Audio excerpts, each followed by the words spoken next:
Broadway's my beat. From Times Square to Columbus Circle, the gaudiest, the most violent, the lonesomest mile in the world. Broadway's My Beat with Larry Thor as Detective Danny Clover.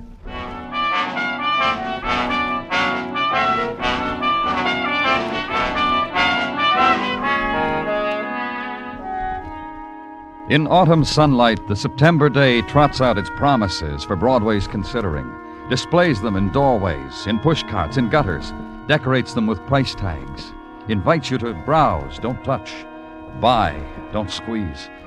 And at cut rates are the second-hand delights, the tears slashed down to any man's purse, the bolt ends of dreams. The vendors simper, the hawkers wink. Buy, kid. That's a winter sun on your shoulder, and the day is short, so buy. And that's what you do, kid, because on Broadway, there's no other choice.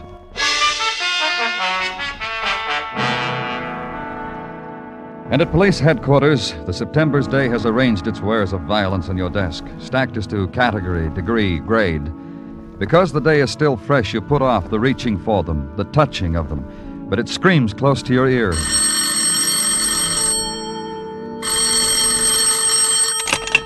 In the morgue, Danny. Come down, I got something of interest to you. And walk the corridor to the room of the dead. Through the swinging doors into a place without season, where all nights, all days are of equal length, where temperature is constant, where the wind is conditioned before it's let flow over death. Walk up to the man who waits for you.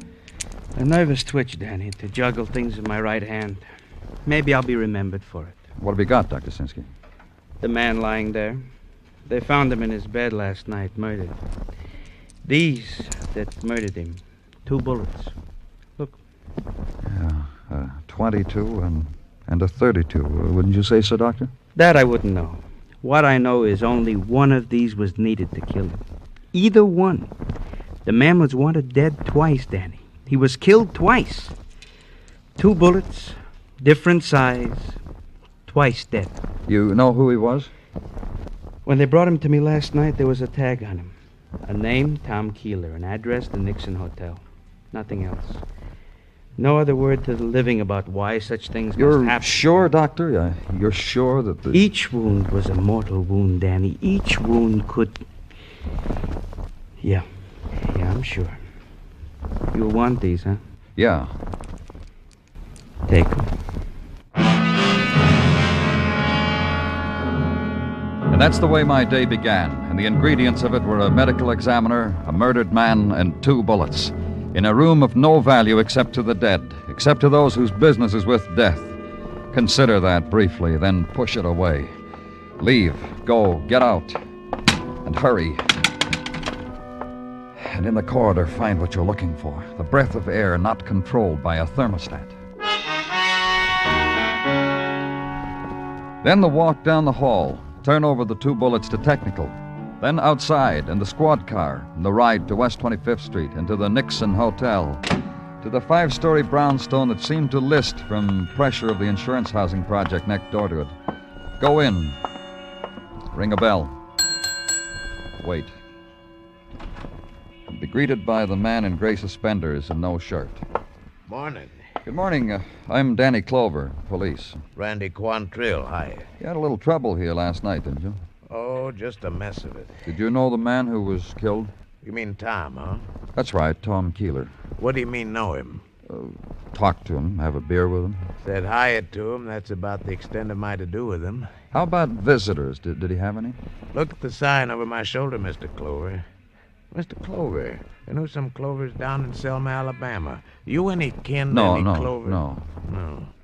Look at the sign over my shoulder. N.O. visitors, no visitors. And you think just because the sign is there, Tom Keeler didn't have any visitors?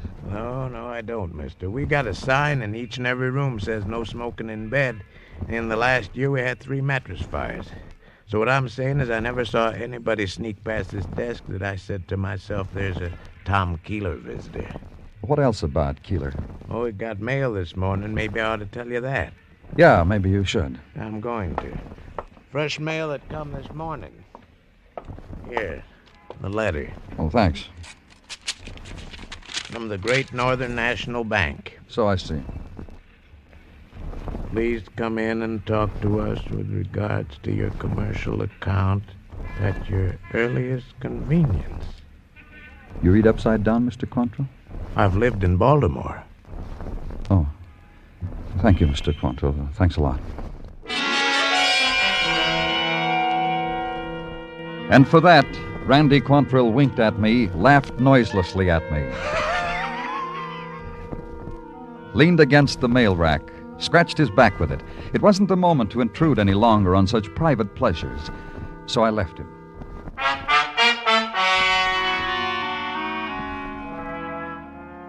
At the Great Northern National Bank, a guard, uniformed in tattletale gray, took my name, my business, walked down a marble aisle with them. An aisle lined with identical desks, identical faces behind them. Unerringly, the guard chose one, the right one. This was a shrewd guard. He muted his voice to the extracurricular business I had brought to the Great Northern, offered it to the man. The man considered it, digested it, and when he had it all in order, motioned me to the chair the guard had placed discreetly close to him. I'm told we can help you, Mr. Clover. A man named Tom Keeler had a checking account here. We're aware of it. Therefore, Then you know that he was murdered last night in a cheap hotel? we're aware of many things, Mr. Clover. Our research... I'm sorry, I can't hear you. What'd you say? I say that our research department makes a point of informing each of us here on many diverse matters. Matters that could even most remotely concern us. Thank you. Beg pardon? I said thank you because you let me hear what you had to say. I was appointed, Mr. Clover. Should any questions arise about the late Thomas Keeler, should any questions arise, I was to answer the question. Your interrogation is what, Mr. Clover? We down at headquarters think it's strange Tom Keeler slept in a flop house when he had a checking account with us? Uh-huh. Philosophical question, Mr. Clover. Somewhat out of my province. Pardon me, what? I say that all we know of Thomas Keeler is that we were asked to transfer $50 weekly to his account, which we have done religiously until... Who asked you to do that? Consular at Law, gentleman, George Weber. If you want his address, we shall give it to you. Thanks. You were saying you did this until... Until what? Until 2 weeks ago. Possibly 2 weeks and the fraction of a day. When Mr. Weber asked us to discontinue his generosity. Why? I suggest it is a personal matter concerning Mr. Weber. Don't mind troubling you with it. What? I'm sorry. I said that I would... Never mind. Probably wasn't important.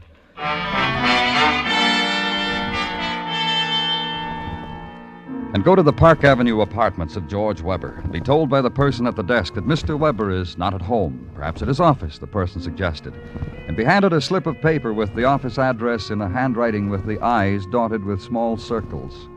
Weber and Marley, the slip said. Attorneys, Finance Building, Suite 12. Go there. Go through a door and past the beam of an electric eye and wade through a carpet to a desk and an olive-skinned girl with tight black hair. Offer your name, show your credentials, and be told Mr. Weber is out. Would you see his partner, Mr. Paul Marley? You would. You nodded past another door and another beam, and to a slender young man who was waiting for you in front of a wall lined with every law book ever written. Be chaperoned by him through yet another door. And there he was, Paul Marley, partner to George Weber, impeccable in morning coat, striped pants, and an army discharge button in his lapel. That'll be all, Robertson. Now, sit down, please, Mr. Clover. Clover. Please sit down. Well, thank you. The information you gave out there says you're a policeman. That's right. And this is about what, sir? What can I do for you? It's about a man named Tom Keeler. Keeler? Keeler? A man found murdered last night. Yes. Shot twice with different caliber bullets, either one fatal. Yes. Is all this a matter of legal advice for the police department? You want to know if a man was shot by two people and each That's shot... not it at all. Tom Keeler, it seems, was supported by your partner. By Mr. Weber? That's right. Each week, $50 was drawn on Mr. Weber's account and deposited in favor of Tom Keeler. Surely There's no mistake. That's the way it was. But I know Mr. Weber so well. His affairs, everything. Where is he? On Fire Island, since the day before yesterday. He has a place there. I'm pretty sure he went there. Well, out of season for Fire Island, isn't it? Oh, I don't think so. The end of September? Mr. Weber goes there all year round. Whenever. Whenever what? Whenever he's disturbed. He has the idea of the sea, the strand, the loneliness of it. Personally, What was I don't Mr. know... Weber disturbed about? Well, he has a sister, Peggy. She's just 20, so you can imagine. No, I can't. Beautiful girl of 20, rich, and you can't imagine? Look, Mr. Marley... My partner was constantly arguing with her. We're a conservative firm, Mr. Clover. Individually, both Mr. Weber and myself What's that got to feel- do with Peggy? Peggy Weber is headstrong. How? And I take my partner's word for it that she's headstrong. Therefore... And they argued, Peggy and her brother. What about? I have no idea. And he went to Fire Island to recuperate. One way of saying it. Anything else, Mr. Clover? No? Then please, these documents here, if you don't mind.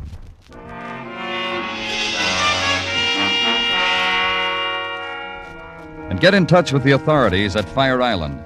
Check on the whereabouts of Mr. George Weber and wait. And an hour later, a phone call. Mr. Weber is not on Fire Island. Mr. Weber's place there is deserted. From the looks of it, hasn't been inhabited for over a month. So come up with a conclusion. Mr. George Weber was missing. Put out an All Points bulletin on him. And go back to his Park Avenue apartment. Make a request of the management. We're always glad to accommodate the police. Then let's go, shall we? Of course. Mr. Weber's apartment, right this way, down the hall. Yes, sir. Although, I'd like to know why we should intrude. Don't worry about it. Yes, sir. Open the door. Of course. And here we are. Yeah. We are, aren't we? What? What did you say? What did you say, Mr. Clover? I didn't... Oh. It stopped both of us, the management and myself. It was a sight that needed only one glance, and the details were there forever. The free-shaped coffee table and the grotesquerie of the man spread beside it. The tracery of blood that stopped abruptly. Mr. Weber. That's Mr. Weber. The penknife, bone-handled and cheap in his heart, to be remembered. Details in the death of George Weber.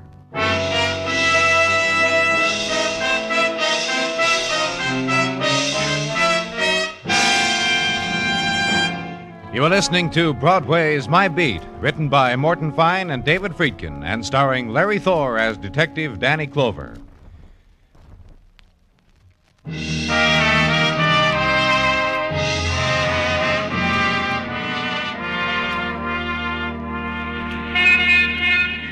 When the night slips out of Broadway's fingers and the false dawn blurs the shadows, Broadway stands bewildered. The carnival is run down. Only the stragglers walk it, with their step without pattern, like their dreams. And the color of their loneliness is the darkened neon, the last sparks of a cigarette butt, and pavement gray. And they walk it. They never know Broadway's closed for the night.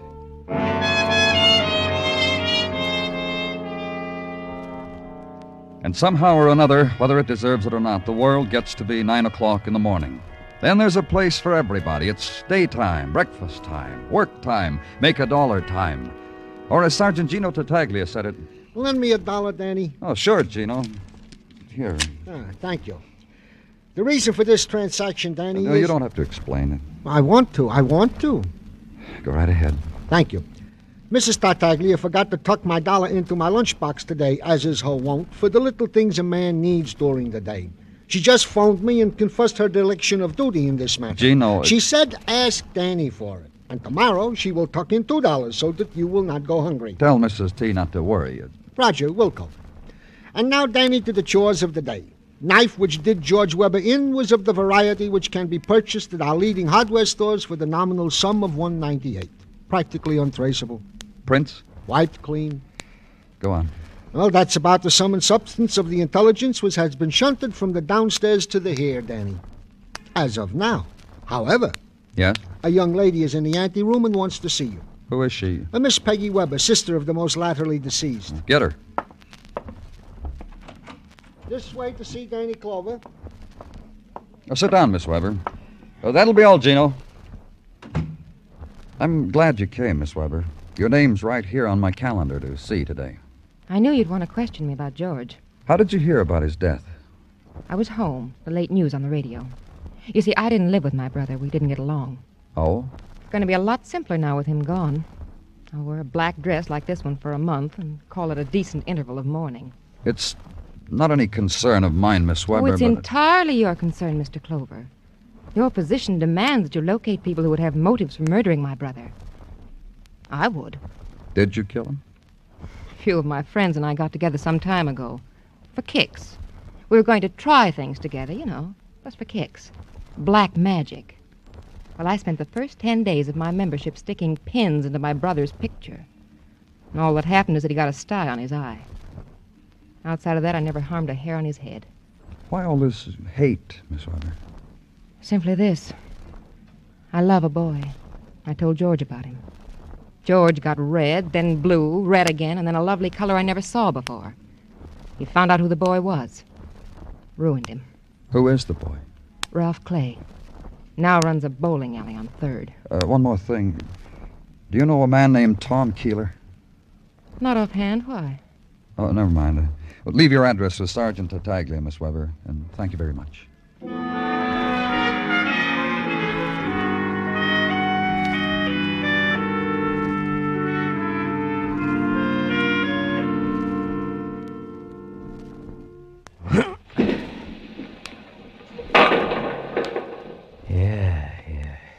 You, Ralph Clay? Huh? Oh, hello. Yeah, it's me. It's my dying day. You walked into an empty hall, mister. Feel real sorry about it. Well, don't be. This way we can have a long talk. Shall we? Don't let it get away from us, mister. I want to take care of this thing coming up. Kingpin, 7-pin. Challenge. What do you think? Go ahead. Watch me.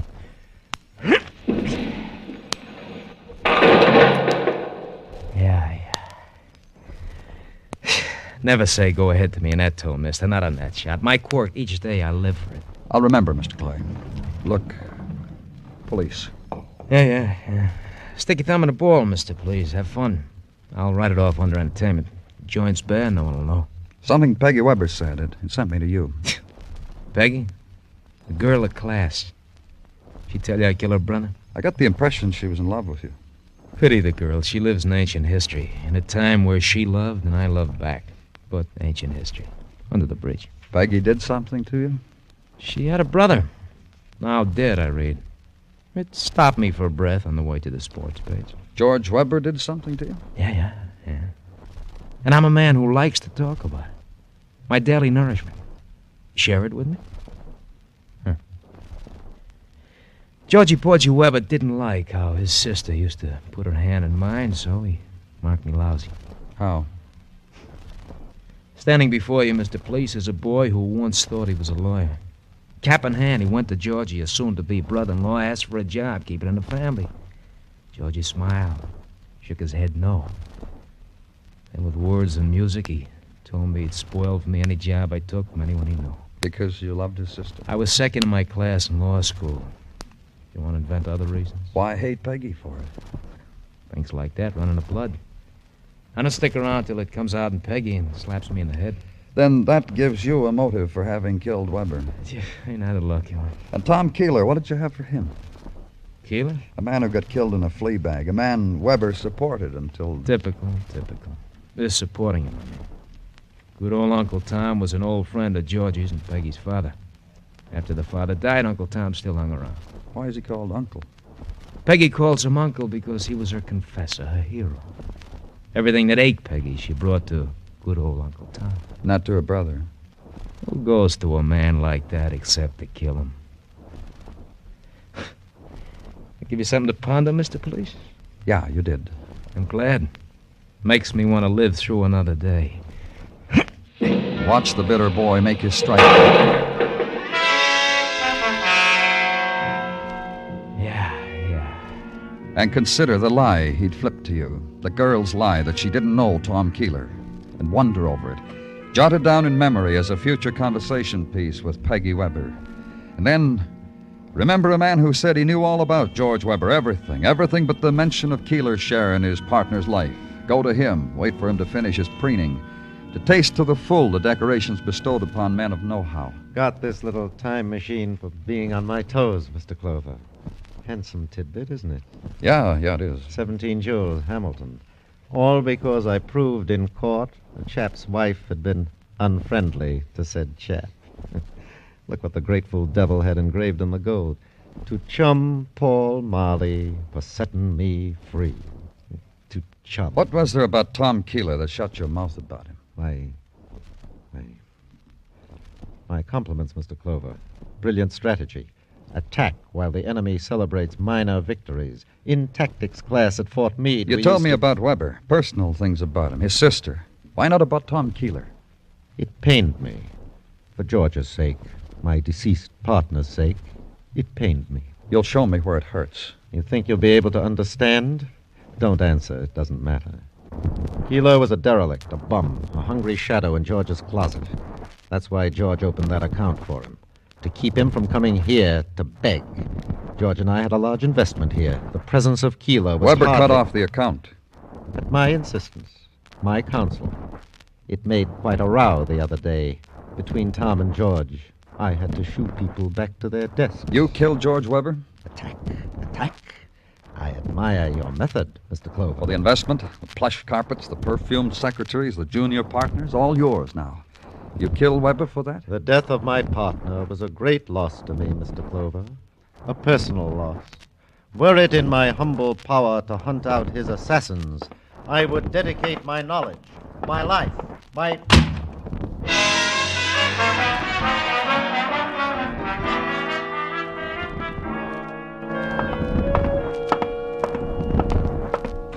Yes? Danny, something I can do for you? Dr. Sinsky, I have an idea about something. I want you to check it for me. Gladly. Get out the medical examiner's report on Tom Keeler. Gladly. In a sec.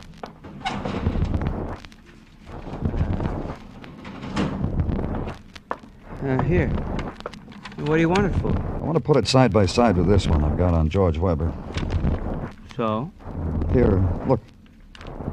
It says Weber died day before yesterday at approximately 6 p.m. Uh-huh.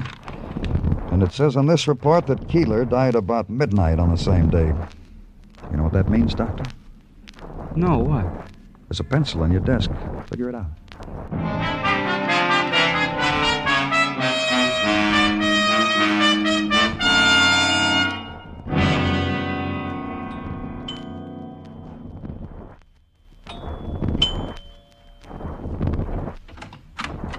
Well, Mr. Clover, you used my address after all. Mind if I come in, Miss Weber? This evening you can go as far as calling me Peggy, but you can't come in.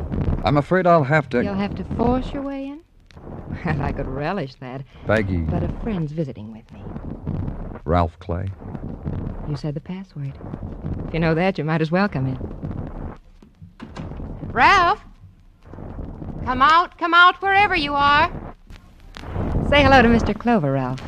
I told you a big fib, didn't I, Mr. Clover? Well, now you know. I didn't know whether you'd broken off with Peggy or not. It doesn't matter anymore. You want to ask Peggy questions, huh? You, too. Goody, goody. You lied to me, too, Peggy. Because I'm a liar. I give Ralph a lot of trouble that way, don't I, Ralph? Let's just listen to what the man has to say. Your lie about Keeler, Peggy. You said you didn't know who he was. I explained it to you. I'm a liar. I found out who killed your brother, Peggy. I said We heard you.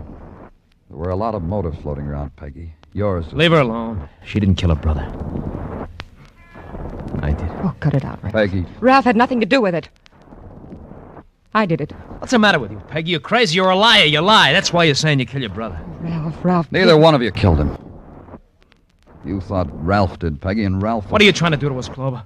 What are you doing? Police methods trying to get us to play against each other? Take it easy, Ralph. Go on, take it easy, Ralph. Take it easy, Ralph. What are you trying to say? Talk! Tom Keeler killed Peggy's brother. What? Clover, so help me out. Listen to me, both of you. Clover! Let him talk, Ralph.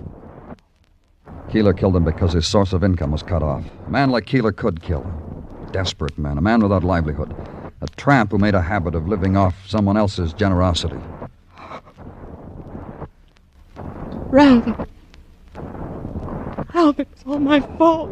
You found your brother dead, didn't you, Peggy? Yes, And you thought Ralph did it. Yes, I thought... Oh, Ralph. It's gonna be all right, baby. Peggy went to her Uncle Tom like she always did when she was in trouble. Told him Ralph had killed her brother. What did Tom Keeler say to you, Peggy? He said not to worry. Just not to worry. Then he got in touch with you, huh, Ralph? Yeah, he did. You know what he told me? I think so. He told me Peggy killed her brother. He was a killer all the time. And I'm supposed to be a bright boy. So he had each of you believing the other had killed George Weber. How much money did he want from each of you to protect the other? Oh, what difference does it make? Doesn't matter anymore. Blackmail. That's why Tom Keeler's dead, too. Murdered. Yeah. You can slap the cuffs on me for that one, Chloe. No, Ralph. No more. You don't have to anymore. Mr. Clover, my uncle said he wanted everything I had to keep quiet about Ralph.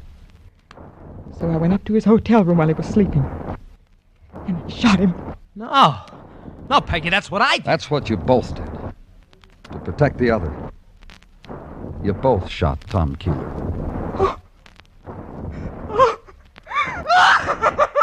Peg, baby. Peg. Stop her! Stop her! Peg! Oh, Peg!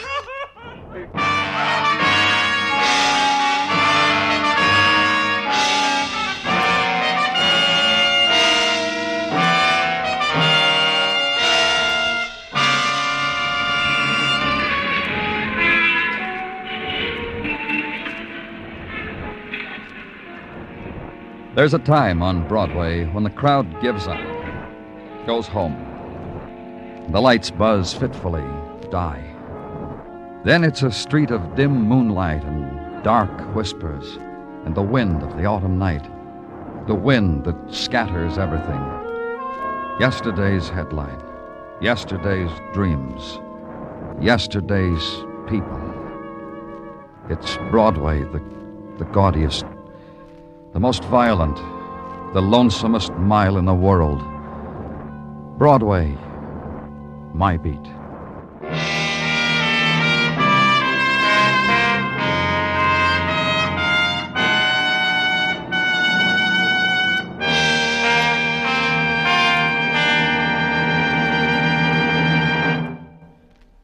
Broadway's My Beat stars Larry Thor as Detective Danny Clover, with Charles Calvert as Tartaglia and Jack Crucian as Muggavan.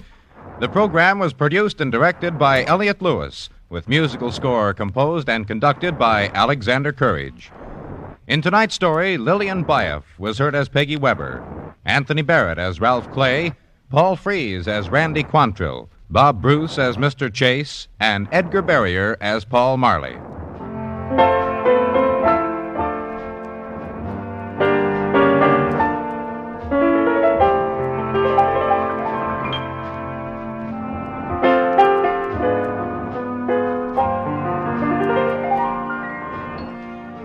Bill Anders speaking on the CBS Radio Network.